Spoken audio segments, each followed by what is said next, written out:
Hello children, good morning. My name is Ganesh और मैं हूं आपका sports teacher. Sports, you know what is sports? You are very much excited for sports. I know that. Whenever I am going to take the PT period in the school, that time you are very much excited for the sports. Okay. तो ये जो physical education होता है, physical education के अंदर बहुत सारे जैसे पीटी आता है, मास पीटी आता है, उसके बाद में गेम्स आते हैं, रिक्रेशनल गेम्स आते हैं, एक्सरसाइजेस आते हैं, उसके बाद में और भी बहुत कुछ आता है। जैसे कि उसके अंदर परेड भी आता है, परेड, सावधान, विश्राम, बाएं मुड़, दाएं मुड़, ये भी उसके अंदर आता है। करेक्ट। तो हम लोग आज बात करने वाले हैं फिजिकल एजुकेशन के अंदर का। देखो, डिसिप्लिन, ये भी उसके अंदर एक मुद्दा आता है। ओके। तो डिसिप्लिन जो होता है दो तरीके के होते हैं। एक तो आपका बिहेवियरल डिसिप्लिन और आपका दूसरा जो होता है आपका शारीरिक डिसिप्लिन, मतलब बॉडी डिसिप्लिन। ओके। तो उसके अंदर बहुत सारे पॉइंट्स आते हैं कि जैसे आप किसी से बात करते हो, कोई बड़ा व्यक्ति होता है आपके घर में, या फिर कोई टीचर से बात करते हो, तो आप उनसे किस तरीके से बात करते हो, आपका बात करने का ढंग कैसा है, तो वो सारा चीज डिसिप्लिन में आता है। साथ ही साथ आपका बॉडी पोस्चर जो होता है वो भी एक डिसिप्लिन का ही पार्ट होता है कि आप सामने वाले से किस तरीके से बात करते हो। ओके। तो यहाँ पर आज हम जो है तो स्पोर्ट्स के बारे में नहीं देखने वाले। स्पोर्ट्स जो आपके गेम्स होते हैं वो तो हम रेगुलरली कवर करते ही है, बट आज मुझे लगता है कि मैंने आपको परेड के बारे में भी कुछ बोलना चाहिए। तो चलिए अभी हम हमारा परेड, ये जो टॉपिक है, ये स्टार्ट करते हैं। तो देखो, परेड यानी कि आपका एक शारीरिक डिसिप्लिन होता है। ये शारीरिक डिसिप्लिन आप ज्यादातर आर्मी लोग जो होते हैं, जो हमारे सोल्जर्स होते हैं, कमांडोज होते हैं, उनके अंदर आप देख सकते हो। अगर आपके घर के नजदीकी अगर कोई सोल्जर रहता है, कोई आर्मी पर्सन रहता है, तो अगर आप उनसे बात करते हो तो उनके बातों में और आप उनके जो शारीरिक जो डिसिप्लिन है वो आपको बहुत ज्यादा तरीके से ऑब्जर्व करने को मिल सकता है। तो इसलिए आपका बॉडी पोस्चर बहुत इंपॉर्टेंट होता है अगर आप किसी से बात करते हो तो। ओके। तो अभी देखो मैं किस तरीके से खड़ा हूं। मेरा अभी चेस्ट अप, चिन अप, मतलब मैं सीधा खड़ा हूं एकदम और दोनों पैरों के ऊपर खड़ा हूं। अगर लूज खड़े रहता हूं, मतलब मेरी ये जो छाती है वो अगर वो लूज ऐसा खड़ा हूं मैं, और मैं ऐसा नीचे देख के बात कर रहा हूं, तो आपका कॉन्फिडेंस लेवल किधर तो भी ऐसा लगता है कि वो बहुत लो है। करेक्ट। तो ऐसा नहीं होना चाहिए। तो आपका बॉडी पोस्चर, आपका जो शारीरिक रचना है कि आप जैसे खड़े रहते हो, तो उसके ऊपर से पहचाना जाता है कि आप क्या स्टूडेंट हो, कैसे स्टूडेंट हो। ओके। तो इसलिए जैसे कि मैं अभी देखो यहाँ पर खड़ा हूं, आपको सामने से तो ऑब्जर्व करने का नहीं मिलेगा, मैं थोड़ा साइड में होकर बताता हूँ। देखो अभी मैं क्या कर रहा हूं, अभी ऐसे खड़ा हूं मैं, तो अगर मैं chest up and chin up ऐसा करके खड़ा हूं तो मेरा बॉडी पोस्चर बिल्कुल सीधा दिखता है और ऐसा लगता है कि मैं बहुत स्ट्रेट और स्ट्रांगली खड़ा हूं। बट इसके अपोजिट डायरेक्शन में अगर देखा जाए तो अगर आप इस तरीके से खड़े हो लूज, मतलब आपका पेट बाहर निकला है, या फिर आपकी छाती अंदर गई है, या फिर आप ऐसे नीचे गर्दन झुका के खड़े हो, या फिर एक पैर पे ऐसे खड़े हो, तो ये क्या होता है, आपका बॉडी पोस्चर बिल्कुल गलत होता है। अगर आप किसी से अगर बात करते हो, कोई टीचर से, कोई बड़े आदमी से बात करते हो और इस तरीके से खड़े रहते हो गलत तरीके से, तो वो पहचान जाता है कि आप बिल्कुल सही तरीके से खड़े नहीं हो। तो इसलिए आपको क्या करना है कि किसी से भी बात करते हो ना, तो आपको बिल्कुल सही ढंग से खड़े रहना आना चाहिए। तो जैसे कि मैंने आपको अभी बताया कि खड़े किस तरीके से रहना है।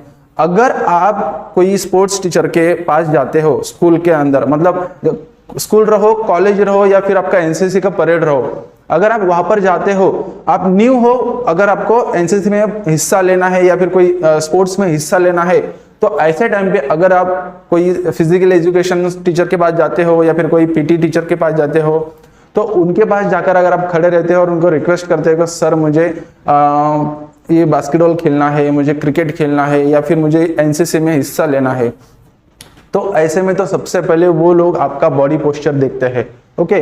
तो उसके अंदर वो ये देखते हैं कि ये जो स्टूडेंट खड़ा है ये किस तरीके से खड़ा है, सीधा खड़ा है, झुककर खड़ा है, या फिर एक पैर पे खड़ा है, किस तरीके से खड़ा है। इसके अंदर से वो लोग नोटिस कर लेते हैं। फिजिकल एजुकेशन के जो टीचर्स होते हैं वो तुरंत आइडेंटिफाई करते हैं कि ये बच्चा इस गेम में कितने अच्छे तरीके से खेल सकता है, या फिर ये बच्चा एनसीसी में आने के लायक है भी या नहीं है। तो वो बात करने से पहले आपका बॉडी पोस्चर देखकर ही समझ जाते हैं कि इस बच्चे को लेना है या नहीं लेना है। इसलिए अगर आपको कोई चीज में जाकर सिलेक्शन ट्रायल देना है या फिर सिलेक्ट होना है, तो आप लोगों ने आपका बॉडी पोस्चर बिल्कुल सही और सीधा स्ट्रेट रखना चाहिए। ओके, फॉर एग्जांपल अगर आप पुलिस भर्ती को भी जाते हो, तो पुलिस भर्ती को जाने के बाद भी आपका बॉडी पोस्चर आपको बिल्कुल सीधा और सही रखना पड़ता है। अगर आप लूज रखते हो तो वो लोग आपको पहचान लेते हैं, आपको वो निकाल तो नहीं सकते हैं, लेकिन जैसे अगर आप सिलेक्शन ट्रायल दे रहे हो, आपको निकाल तो नहीं सकते वो लोग, लेकिन अगर आप पूरा फिट बैठते हो तो, लेकिन वो लोग पहचान लेते हैं कि आप सीधा नहीं खड़े हो या फिर इसको सीधा खड़े रहने का सही ढंग का तरीका नहीं पता है। ओके, तो वैसे ही मैं आपको बता दे रहा हूं कि अगर आप कोई सिलेक्शन ट्रायल्स को जाते हो तो सीधा खड़ा रहा करो और आपका बॉडी पोस्चर बिल्कुल स्ट्रेट और सीधा रहना चाहिए। ठीक है, तो देखो अभी मैं आपको बताने जा रहा हूं कि आपका जो बॉडी पोस्चर है तो उसके अंदर बहुत सारी चीजें आती है। जैसे कि अगर आपने स्कूल में कभी मार्च पास किया है तो मार्च पास के अंदर आपका जो भी फिजिकल इंस्ट्रक्टर है, जो भी स्पोर्ट टीचर है, उन्होंने आपको बिल्कुल सिखाया होगा कि कैसे खड़े रहना है, सावधान कैसे करना है, विश्राम को कैसे करना है, दाएं मुड़ कैसे करना है, बाएं मुड़ कैसे करना है, पीछे मुड़ कैसे करना है। तो ये सारी चीजें आपको उसके अंदर उन्होंने बताई है। कुछ बच्चे बहुत अच्छे तरीके से सीख लेते हैं, लेकिन कुछ बच्चे बिल्कुल सही ढंग से नहीं सीखते हैं। तो आज का हमारा जो विषय है वो बिल्कुल परेड है, और परेड के अंदर मैं आपको बताने वाला हूँ कि सावधान कैसे होना है, विश्राम कैसे होना है, पैरों का जो पोस्चर होता है। जैसे अगर आप बाएं मुड़ करते हो तो बाएं मुड़ के अंदर आपका जो हिल होता है या फिर जब का पैरों का टो होता है, बाया पैर दाया पैर, उसके अकॉर्डिंग आपको चेंज करना होता है। और वो भी बिल्कुल ऐसा लूज नहीं करना पड़ता है, कड़क करना पड़ता है। आपको पता है, मतलब अगर आप बिल्कुल कोई कमांड देता है आपको एनसीसी में या फिर आर्मी कमांडर्स को अगर किसी से कमांड मिलती है, तो वो जो कमांड फॉलो करने वाला जो प्लेयर होता है या फिर जो सैनिक होता है, उनका बॉडी पोस्चर देखना बिल्कुल सही तरीके से और बिल्कुल कड़क तरीके से वो लोग क्या करते हैं, कमांड फॉलो करते हैं और दाईं मुड़ और बाईं मुड़ करते हैं। ठीक है, तो अभी मैं आपको बताने जा रहा हूं कि मेरे पैरों का जो पोजीशन है तो वो पहले आपको क्लियर कर दूंगा, लेकिन उसके पहले मैं आपको ये बताना चाहूंगा कि आपका जो दाया और बाया, ये जो हिंदी के वर्ड्स है जिसको हम लेफ्ट एंड राइट कहते हैं, तो वो आपको सबसे पहले क्लियर रहना बहुत जरूरी है। अदरवाइज क्या हो जाता है कि अगर आपका कोई कमांडर आपको कमांड दे देता है परेड बाएं मुड़ेगा, बाएं मुड़, तो उस वक्त आप बहुत टाइम कंफ्यूज हो जाते हैं कि मेरा बाया कौन सा है, मेरा दाया कौन सा है। लेकिन वही कमांड अगर आपको इंग्लिश में आती है कि group left turn right turn, तो बड़े जल्दी से आप ग्रैब कर लेते हो वो चीजों को। तो आप ऐसा मत सोचो कि आपको कमांड हर बार इंग्लिश में ही आएगा, या फिर एनसीसी में जाते हो या फिर आर्मी में जाते हो तो आपको कमांड बिल्कुल हिंदी में ही मिलेगा। आपको वहां पर बहुत कम अधिकारी जो कमांडर होते हैं, मेजर होते हैं, वो इंग्लिश में कमांड देते हैं, लेकिन मैक्सिमम आप लोगों को कमांड देना है वो हिंदी में, और आपको भी फॉलो करना है वो हिंदी की ही कमांड। इसलिए सबसे पहले तो मैं आपको राय दूंगा कि आपने सबसे पहले आपका दाया हाथ कौन सा, आपका बाया हाथ कौन सा है, वो आपको सबसे पहले लर्न कर लेना है। ठीक है, तो मैं आपको क्या करता हूँ, अभी आपकी तरफ फेस है मेरा, तो मैं आपको अगर मेरा बाया हाथ दिखाता हूँ तो आपको थोड़ा सा कंफ्यूजन हो जाएगा, इसलिए मैं पीछे मुड़ करता हूँ और पीछे मुड़ के अंदर आपको मैं बता देता हूँ कि किस तरह आपको मेरा बाया हाथ कौन सा है, मेरा दाया हाथ कौन सा है। देखो अभी मैं ऐसा खड़ा हूं तो राइट हैंड, ये जो मेरा हाथ है ये दाया हाथ है, और ये जो मेरा लेफ्ट हैंड है ये हाथ जो है तो मेरा बाया हाथ है। ओके, तो आपको बहुत आसानी हो जाएगी कि मैं आपका हाथ आइडेंटिफाई करने को कि आपका बाया कौन सा है और दाया कौन सा है। ठीक है, तो दाया और बाया इसका कंफ्यूजन अगर क्लियर हो चुका है तो सेम आपको पैरों का भी वही चीज लागू करना है कि आपका बाया पैर और आपका दाया पैर। ठीक है, तो चलिए अभी हम लोग देखते हैं, हमारे पैरों की तरफ फोकस करते हैं कि हम लोग किस तरीके से खड़ा रहना है। तो उसके पहले मैं आपको जस्ट बॉडी पोस्चर बता देता हूँ कि सावधान विश्राम, हम पैरों की तरफ थोड़ा नेक्स्ट मोमेंट में शिफ्ट करते हैं। तो पहले देखो, अगर मैं सावधान में खड़ा हूँ तो मेरे दोनों हाथों की जो मुट्ठियां है वो बंद चाहिए, और आपके जो दोनों अंगूठे होते हैं वो बिल्कुल क्लोज चाहिए इस तरीके से, और आपके जो कमर है उसके साइड में आपके ये दोनों भी हाथ चाहिए, और दोनों जो पैर है आपके वो बिल्कुल ज्वाइंट चाहिए, और पैरों में वी शेप दिखना चाहिए। ठीक है, तो अभी जैसे मैं सावधान में खड़ा हूं तो बिल्कुल straight chest up and chin up ऐसे खड़ा हो। ठीक है ना, तो अभी अगर मैं टर्न लेता हूं, और याद रहे अगर आप बाया टर्न करते हो, दाया टर्न करते हो, तो कभी भी आप सावधान पोजीशन में ही करोगे। अगर आप विश्राम में खड़े हो और किसी ने आपको कमांड दिया और आप वो फॉलो करते हो तो वो गलत साबित होता है। पहले तो आपने सावधान पोजीशन में आना है, फिर बाएं मुड़ और दाएं मुड़ करना है। ओके, तो देखो अभी ये मेरा बॉडी पोस्चर है, तो अभी मैं क्या करता हूँ कि बाएं मुड़ करता हूँ। तो बाएं मुड़ के अंदर अभी देखो मैं खड़ा हूँ, परेड, बाएं मुड़ेगा, बाएं मुड़। तो ये पहले मैं मुड़ कर लूंगा और मेरे दोनों हाथ देखो नजदीकी रहेंगे, याद रहे दोनों हाथ नजदीकी रखेंगे। और ये फिर जो मेरा दाया पैर ये उठा के मैं ऐसा यहाँ पर स्टैम्प करूंगा। मैं स्टैम्प मतलब मुझे स्ट्रोक करना है जमीन को, मुझे पैर को ऐसा स्ट्रोक करना है, आवाज आना चाहिए, एकदम कड़कपन दिखना चाहिए। ऐसा नहीं कि जस्ट लूज कर रहे हो आप, ऐसा दिखना ही नहीं चाहिए। आपका बॉडी पोस्चर सही में से वहां पर ऑब्जर्व किया जाता है कि आप किस तरीके से कर रहे हो, ठीक है। तो अभी देखो मैंने बाएं मुड़ किया, अभी मैं दाएं मुड़ करता हूं। तो दाएं मुड़ के अंदर फिर से एक बार परेड, दाएं मुड़ेगा, दाएं मुड़। ओके, तो इस तरीके से आपको दाया और बाया, परेड, विश्राम, और आपके हाथ पीछे की ओर जाएंगे। ओके, तो विश्राम के अंदर जो आपके हाथ है वो पीछे की ओर जाएंगे। तो मैं आपको बता देता हूं कि पीछे की ओर जब हाथ जाते हैं तो आपके हाथ एक के ऊपर एक ऐसे रखे जाएंगे। ओके, जब आप सावधान में रहते हो तो ये आपके हाथ बिल्कुल साइड में होना चाहिए, और जब विश्राम करते हो तो आपके हाथ ऐसे पीछे जाना चाहिए। ओके, तो ये बिल्कुल सिंपल से कुछ चीजें हैं जो आपको फॉलो करना है। तो अभी हम क्या करते हैं कि हमारे जो पैर होते हैं, पैरों के अंदर पोजीशन क्या होता है टर्निंग के वक्त, जब हम बाएं मुड़ करते हैं, दाएं मुड़ करते हैं, तो वो जो टर्निंग पोजीशन है वो पैरों की तरफ अच्छे से आप गौर करके देखो। मैं कैमरे को थोड़ा सेट करता हूँ, पैरों के नजदीक लाता हूँ ताकि आपको बहुत अच्छे से दिखाई दे किस तरीके से आपको बाएं मुड़ और दाएं मुड़ करना है, और आपका फुट जो आपका पैर है उसका पोजीशन क्या होना चाहिए, ठीक है। तो चलो 1 मिनट दे दीजिए मुझे, मैं थोड़ा कैमरा सेट करता हूँ। ओके चिल्ड्रन, तो मैंने अभी कैमरा सेट कर दिया है। तो अभी हम लोग हमारा पैर का जो पोजीशन है वो मैं आपको दिखाने जा रहा हूँ। तो ठीक से गौर करो कि आपको बाएं मुड़ और दाएं मुड़ के अंदर आपको किस तरीके से ऑब्जर्वेशन रखना है, ठीक है। तो चलिए आइए देखते हैं। तो देखो सबसे पहली बात होती है कि मैंने यहाँ पर सीधा सावधान में खड़े रहना है। सावधान में खड़े रहने के बाद मेरा जो दोनों टोज है उस टोज में वी शेप, इंग्लिश का जो वी अक्षर होता है, अल्फाबेट होता है, उसके अंदर जैसा वी शेप होता है, बिल्कुल वी शेप में मेरे दोनों भी पैर के अंदर का जो डिस्टेंस है वो दिखना चाहिए। ओके, अगर ऐसा दिखता है तो समझ लेना कि आप बिल्कुल सही तरीके से खड़े हो। ये होगा सबका सावधान का पोजीशन। और विश्राम में आपको जरा सा मतलब जैसे आपका 1.5 फीट का भी अंतर नहीं होता है, इतना ही अंतर लेना आपका बॉडी पोस्चर के अकॉर्डिंग। अगर आपका कद छोटा है, हाइट छोटी है, तो आप थोड़ा नजदीक ले सकते हो। अगर आपकी हाइट ज्यादा है तो आप थोड़ा दूर कर सकते हो, ठीक है ना। तो ये हो गया आपके दोनों पैर के। अगर आप विश्राम में खड़े हो तो याद रखो, फिर से एक बार रिपीट करता हूं, अगर आप विश्राम में खड़े हो, अगर आपको कोई कमांड देता है कमांडर, तो उस वक्त आपको टर्न नहीं करना है, कोई भी पीछे मुड़ बाएं मुड़ आपको नहीं लेना है, क्योंकि सावधान में ही किया जाता है। ओके, तो मैं अभी विश्राम में खड़ा हूं, तो सबसे पहले कमांडर आपको कमांड देगा, परेड, सावधान। तो इस तरीके से मुझे खड़े रहना है, बिल्कुल दोनों हाथ साइड में होना चाहिए और पैर में वी शेप आना चाहिए। मैं इसके अंदर एक छोटा सा करेक्शन करके देता हूँ आपको। तो जैसे कि बहुत सारे जो छोटे बच्चे होते हैं, बड़े तो ठीक है, बड़े कर लेते हैं, जल्दी से ऑब्जर्व कर लेते हैं, और छोटे बच्चे क्या करते हैं कि सावधान विश्राम के वक्त है ना, जैसे सावधान में हो तो विश्राम के वक्त ये पैर के साथ साथ वो हाथ को भी ऐसे कर लेते हैं। तो ये गलत है आपका, ये हाथ ऐसे दूर नहीं लेके जाना है। ये सिंपल से आपको क्या करना है, साइड में। जैसे कि मैं विश्राम कर रहा हूं तो ये हाथ सिंपल से साइड में जाएंगे और सिंपल से वापस सामने आएंगे। तो ये दूर करके ऐसा नहीं करना है आपको। बहुत सारे बच्चे ऐसा कर लेते हैं, तो ये गलत है। ओके, तो इस तरीके से अगर आप करते हो तो ये आपका कोई भी कमांडर या फिर कोई भी जो आपका सिलेक्शन कमेटी है, अगर कोई स्पोर्ट टीचर है तो आपको सेलेक्ट नहीं करेगा। अगर सपोज आपके स्कूल में कोई गेस्ट आ रहा है और आपको मार्च पासिंग करना है उनके साथ, तो उस वक्त हम लोग जो है तो पीटी टीचर या फिर आपके स्कूल के पीटी टीचर क्या करते हैं, सिलेक्शन करते हैं, 10 बच्चों को खड़ा करते हैं, सावधान विश्राम करने लगाते हैं, दाएं मुड़ बाएं मुड़ करने लगाते हैं, और उसमें से जो बच्चा सही तरीके से करता है उन्हीं को सिलेक्ट किया जाता है। तो इसलिए मैं जो वीडियो अभी बना रहा हूँ वो आपके लिए बहुत यूजफुल साबित हो सकता है।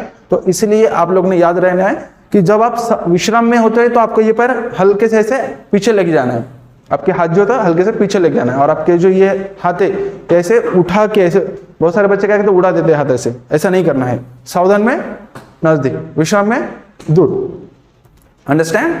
और एक बात इसके अंदर, जैसे कि आप सावधान करते हो तो बहुत सारे बच्चे क्या करते हैं, हाथ पैर को पीछे लेके जाते हैं। देखो मैं साइड पोजीशन में आपको बता देता हूँ।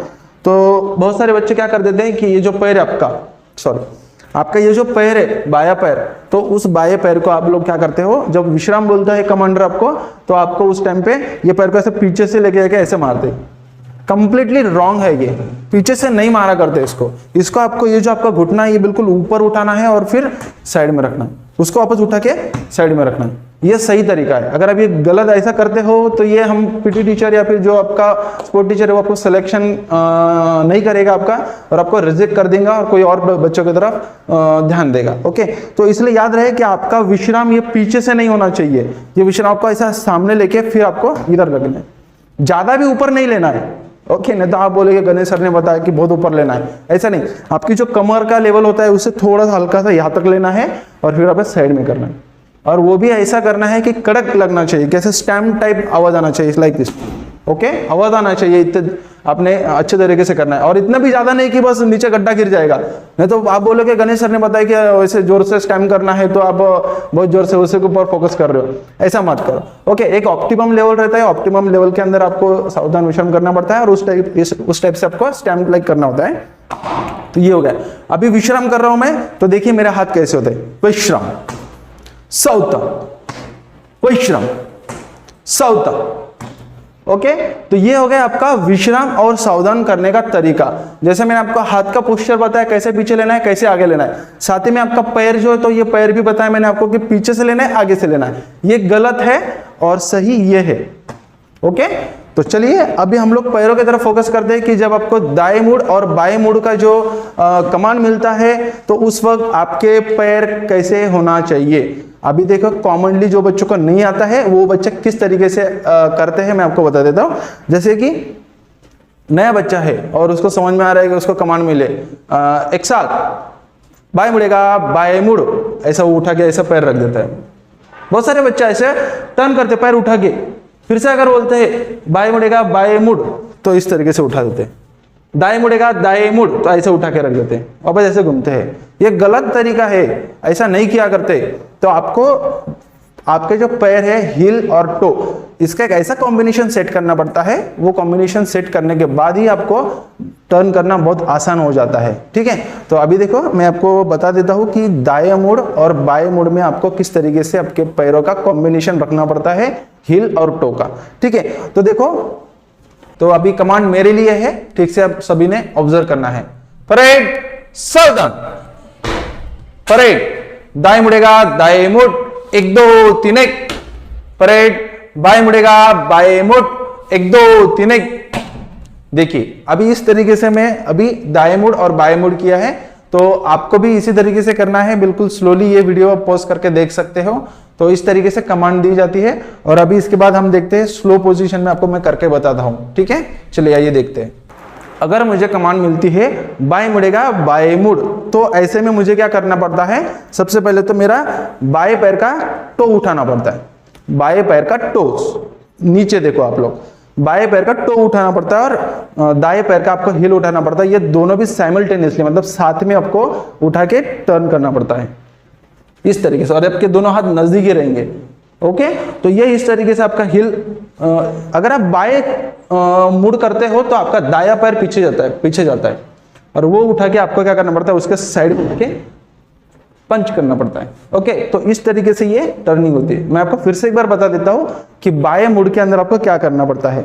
बाएं मुड़ में आपको जो आपका बायां पैर है उसका टो और दायां पैर है उसका हिल, ये एक साथ उठाना पड़ता है, आपको रोटेट करना पड़ता है। ओके, ऐसा मैं ऐसा नहीं करो उठा के, ऐसा नहीं, रोटेशन करना पड़ता है आपको।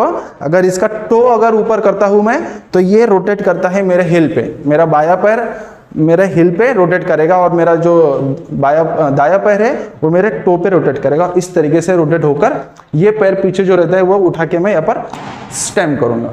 तो इस तरीके से अगर आप करते हो तो ये सही तरीका माना जाएगा आपका, और आपका जो टीचर है वो आपको सेलेक्ट कर देगा। ठीक है, तो जैसे मैंने आपको बाएं मुड़ का पोजीशन बताया है, सेम वैसे ही दाएं मुड़ में भी होता है। दाएं मुड़ के अंदर अपोजिट डायरेक्शन में पैर का मूवमेंट होता है। जैसे कि बाएं मुड़ में मेरा बायां पैर का हिल ऊपर आया और दाएं पैर का बाएं पैर का मेरा टो ऊपर आया और दाएं पैर का मेरा हिल ऊपर आया। तो ऐसे में मेरा जब दाएं मुड़ होता है तो दाएं मुड़ में मेरा दाएं पैर का टो ऊपर आता है और बाएं पैर का हिल ऊपर आता है, और ये टर्न होता है। ओके, तो फिर से याद रखो, फिर से ध्यान दो इधर। मैं अभी वापस कमांड देता हूं और मैं एकदम सही तरीके से करता हूं, बाद में उसको स्लो पोजीशन में मैं आपको एक्सप्लेन करूंगा। ठीक है, तो देखो सबसे पहले विश्राम में खड़े रहता हूं। परेड, सावधान, परेड, दाएं मुड़ेगा, दाएं मुड़, 1 2 3 1, परेड, बाएं मुड़ेगा, बाएं मुड़, 1 2 3 1। ओके, तो अभी इसी चीज को मैं स्लोली करके बताता हूं। देखो, मैं टर्न के वक्त, मतलब जब दाएं मुड़ होता है, बाएं मुड़ होता है, उस वक्त मैं कुछ काउंटिंग कर रहा हूं। आप नोटिस कर रहे होगे, काउंटिंग कर रहा हूं। जो काउंटिंग होता है 1 2 3 1, वो 1 2 3 1 काउंटिंग के ऊपर हमको ये पैर उठाना पड़ते हैं। लेकिन आप जब स्कूल में और थोड़ा हायर लेवल पे चले जाओगे 7th 8th 9th में, तो उस वक्त मैं आपको बिल्कुल स्टेप बाय स्टेप बता दूंगा। तो अभी मैं आपको बस फॉलो करने के लिए ये कह रहा हूँ कि बस आप देखो और फॉलो करो। ओके, तो देखो अभी मेरे दाएं मुड़ किया है, तो दाएं मुड़ के अंदर अभी क्या करना है, जैसे ही कमांड आती है तो मुझे हील उठाना है, सॉरी टो उठाना है। टो उठाने के बाद मेरे बाएं पैर का हील उठाना और ये टर्न करके मेरे को ये उठा के मुझे इसके साइड में पंच कर देना है। ओके, तो इस तरीके से आपको बाएं मुड़ और दाएं मुड़ का जो भी कॉम्बिनेशन है दोनों भी पैरों का, वो सेट करके आपको दाएं मुड़ और बाएं मुड़ करना पड़ता है। मैं फिर से एक बार बता रहा हूं आपको कि दायां मुड़ और बाएं मुड़ में आपको कंफ्यूजन नहीं होना चाहिए। अगर आपका कमांडर आपको बाएं मुड़ की ऑर्डर देता है, कमांड देता है, अगर आप दाएं मुड़ करते हो तो उसी वक्त आपको निकाला जाता है आपके परेड में से। आपको 1 2 चांस जरूर दिए जाएंगे, लेकिन अगर आप बार बार गलत कमांड फॉलो कर रहे हो तो आपको निकाला जाएगा वहां से। इसलिए आप लोगों को कंफ्यूजन ना होने के लिए आपका बायां हाथ कौन सा, दायां हाथ कौन सा, यह अच्छे से याद रखना है। चलो ठीक है, अभी हमने दाएं मुड़ कर लिया, बाएं मुड़ भी कर लिया। अभी नेक्स्ट आता है पीछे मुड़। पीछे मुड़ के अंदर आपको बिल्कुल 180 डिग्री का टर्न लेना पड़ता है। ओके, 180 डिग्री के अंदर भी आपको सेम पोजीशन में आपको पैर और आपका पैरों का जो हील और टो है वो उठाना पड़ता है, और आपके पैरों के अंदर सीजर बन जाती है, लाइक क्रॉस। ओके, तो ये सीजर किस तरीके से बनती है मैं आपको जरूर दिखाऊंगा यहाँ पर अभी। तो देखो, और याद रहे जो आपका पीछे मुड़ होता है, जिसे हम अबाउट टर्न कहते हैं इंग्लिश में, तो पीछे मुड़ आपको कभी भी आपके राइट साइड से, मतलब आपके दाएं साइड से करना होता है, ना कि बाएं साइड से। तो जैसे कि मैं आपको बता देता हूं, तो इधर फेस करके, तो देखो अगर मैं अगर इस तरीके से खड़ा हूं तो मुझे अगर पीछे मुड़ करना है तो मुझे कभी भी आपके मेरे राइट साइड से, मतलब आपके दाएं साइड से आपको पीछे मुड़ करना है। आपको समझ में आ रहा है? तो इस तरीके से मैं अगर मुड़ करता हूं तो वो सही तरीके से माना जाएगा। तो देखो अभी मैं आपको करके बताता हूं। परेड, विश्राम, सावधान, परेड, पीछे मुड़ेगा, पीछे मुड़, 1 2 3 1। इस तरीके से आपको पीछे मुड़ करना है, और पीछे मुड़ के अंदर आपको पैर का जो होता है वो पूरा कैंची टाइप में, सीजर टाइप में उसका पोजीशन हो जाता है, और जो पीछे का पैर होता है वो उठा के आपको मारना पड़ता है। तो देखो, अगर मैं पीछे मुड़ता हूं दाई तरफ से तो मेरा ऑब्वियसली मेरा बायां पैर क्या हो जाता है, पीछे रह जाता है, मेरा बायां पैर पीछे रहता है, और ऐसे में वो पैर उठा के मुझे वापस से सामने लेके उसको स्टैम्प करना पड़ता है। ओके, तो देखो अभी मैं आपको स्लो पोजीशन में या फिर स्लोली करके बता देता हूं। तो मुझे अगर कमांड मिलती है परेड, पीछे मुड़ेगा, पीछे मुड़, तो उस टाइम पे इस पैर का, मतलब दाएं पैर का मुझे टो उठाना है और बाएं पैर का हील उठाना, और मुझे ऐसे टर्न करना है। देखो कैंची तैयार हो गई, आपको कैंची दिख रही है, थोड़ा मैं ऐसा करके बता देता हूँ ताकि आपको कैंची नजर आ जाए। तो अगर मैं पीछे मुड़ करता हूँ तो ये मेरी कैंची तैयार हो गई। देखो, एक मेरा बायां पैर पीछे है, दायां पैर ये साइड में है, और ये जो पैर पीछे है उसको मैं उठा के दूसरे पैर के बिल्कुल नजदीक मारता हूँ।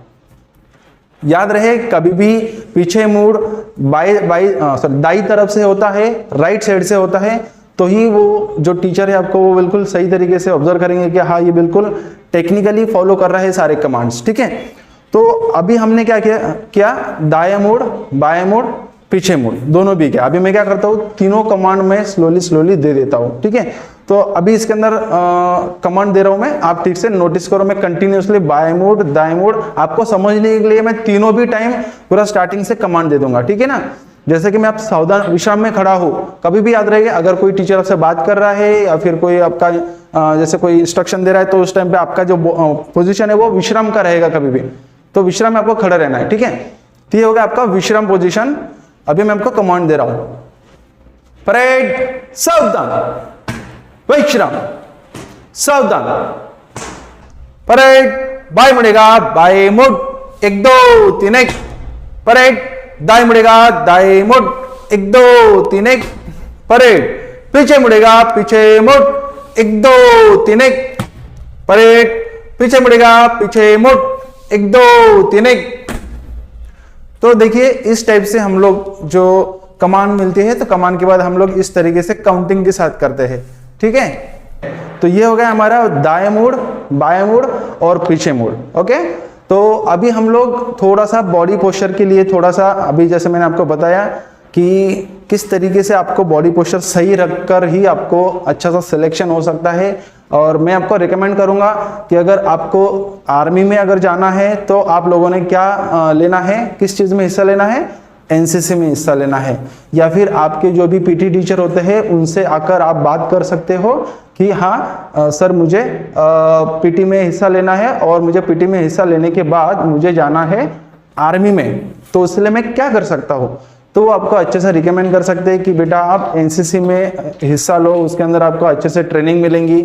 या फिर हमारे स्कूल के अंदर जब भी परेड होता है, जब गेस्ट को हम ऑनर करते हैं, तो उस टाइम पे अगर आपको नाम देना है तो पहले आपका नाम दे दो, और उस नाम देने के बाद आपको समझ में आएगा कि आपका सिलेक्शन वहाँ पर कितने अच्छे तरीके से हो सकता है, और आपका इंटरेस्ट वो पीटी टीचर को समझ में आ जाएगा। तो आपने आपका नाम कभी भी याद रहे, अगर आपको अच्छे से ये मार्च पासिंग करनी है या फिर आर्मी में जाना है, एनसीसी में जाना है, तो आपको पीटी टीचर्स के साथ अच्छे से कोऑर्डिनेशन रखकर कभी भी उनके सामने किस बॉडी पोस्चर से खड़े रहना है, ये मैंने आपको पीरियड के स्टार्टिंग में बताया है कि किस तरीके से आपको खड़े रहना है। ठीक है, तो आज का ये जो टॉपिक है हमारा यहाँ पर ही स्टॉप करते हैं। तो साथ में मैं आपको बताने जा रहा हूँ कि आपको जब भी आप लोग इस तरीके से स्टॉप कर, सो स्टूडेंट्स, हमने अभी तक के जितने भी पॉइंट्स है सावधान विश्राम के बारे में, परेड के बारे में सब कुछ कवर कर लिए हैं।